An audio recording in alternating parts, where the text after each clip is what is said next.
یہ جو میں نے شروع میں آیتیں پیش کی تھی آپ کے سامنے، یہ قرآن مجید سورہ بقرہ کا 4تھا رکوع ہے۔ اس میں اللہ تعالیٰ نے انسان کو جو مختلف صلاحیتیں دی ہیں ان میں سے ایک صلاحیت کا ذکر ہے کہ آدم علیہ السلام کو اللہ تعالیٰ نے ایک علم دیا جو فرشتوں کے پاس نہیں تھا۔ بات کیا ہوئی تھی؟ بات یہ ہوئی تھی کہ اللہ نے کہا کہ میں نے ایک خلیفہ بنانا ہے، اپنا نائب بنانا ہے۔ فرشتوں نے کہا اس کو بناؤ گے، یہ بہت لڑاکا ہے، جھگڑے کرتا ہے، فساد کرتا ہے۔ وَنَحْنُ نُسَبِّحُ بِحَمْدِكَ وَنُقَدِّسُ لَكَ، ہم آپ کی تسبیح بھی کرتے ہیں، عبادت گزار ہیں، آپ کی تعریف و توصیف کرتے ہیں، بہت شریف النفس ہیں۔ تو وہ چیز یعنی گویا ہمیں ملنی چاہیے۔ اللہ نے بتایا کہ نہیں، وہ تو ملے گی اس علم کی بنیاد پر جو میں نے اس کو دیا ہے۔ اور پھر اس کے بعد آدم علیہ السلام کو وہ سکھایا، انہوں نے اس علم کی ڈیمونسٹریشن کی، فرشتے نہیں کر سکے، تو اللہ نے ثابت کیا کہ میرا انتخاب اس علم کی وجہ سے ہے۔ تو گویا زمین کے اوپر جو انسان کو وائسرنسی ملی ہے یہ اس علم کی بنیاد پر ملی ہے، جسے علم بالعقل کہیں یا علم بالحواس کہیں۔ یہ اللہ تعالیٰ نے جو انسان کو 5 حواس دیے نا، حواس 5 جنہیں ہم کہتے ہیں، تو یہ اس بنیاد پر اللہ نے زمین کی نیابت انسان کو عطا کی، عبادت پر نہیں، اس کی اللہ سے جو روحانی تعلق ہے اس کی بنیاد پر نہیں،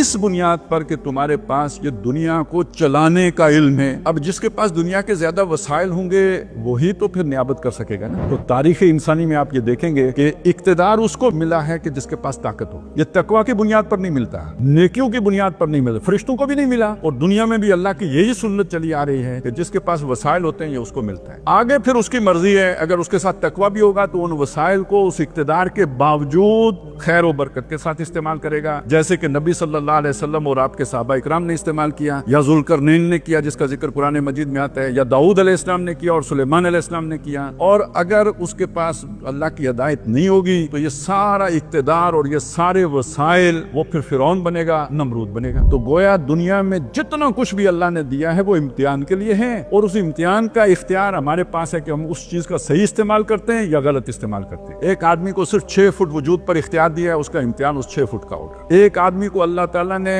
ملک کا وزیر اعظم بنا دیا ہے، صدر بنا دیا، اس کے امتحان میں وہ ساری چیزیں شامل ہو جائے گی۔ جتنے اللہ نے طاقت دی ہے اتنا اس کا امتحان ہے۔ اور یہ جو آخری دور کے بارے میں آئے نا، فتنے بہت ہوں گے، آزمائش بہت شدید ہو جائے، اس لیے کہ انسان کے پاس وسائل بہت زیادہ ہو جائیں گے۔ پہلے اتنے وسائل نہیں تھے جتنے اب انسان کے پاس آ جائیں گے۔